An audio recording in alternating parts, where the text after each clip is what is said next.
Mke wa mchezaji wa soka wa Venezuela, Hector Bella, amefariki dunia baada ya kutumia mwili wake kumkinga binti yao mwenye umri wa mwaka mmoja wakati wa matetemeko makubwa ya ardhi yaliyoikumba Venezuela. Tukio hilo limetokea katika jimbo la Guaira, moja ya maeneo yaliyoathirika zaidi na janga hilo.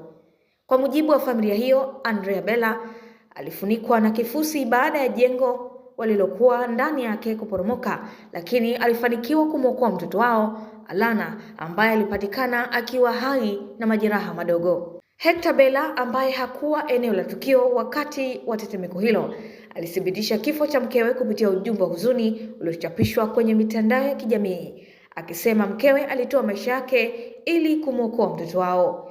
Katika ujumbe wake, Bella alisema atamweleza binti yake siku moja jinsi mama yake alivyokuwa shujaa na jinsi alivyotoa maisha yake kwa ajili ya kumlinda katika dakika za mwisho za maisha yake.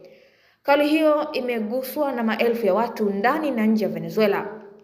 Matetemeko mawili yenye ukubwa wa zaidi ya alama 7 yaliyotikisa Venezuela wiki hii, yakisababisha vifo vya mamia ya watu, maelfu kujeruhiwa na wengine wengi kupoteza makazi yao. Timu za uokoaji zinaendelea kutafuta manusura chini ya vifusi katika maeneo mbalimbali nchi hiyo. Serikali ya Venezuela pamoja na mataifa mbalimbali yametoa misaada ya kibinadamu na kutumia vikosi vya uokoaji ili kusaidia waathirika wa janga hilo.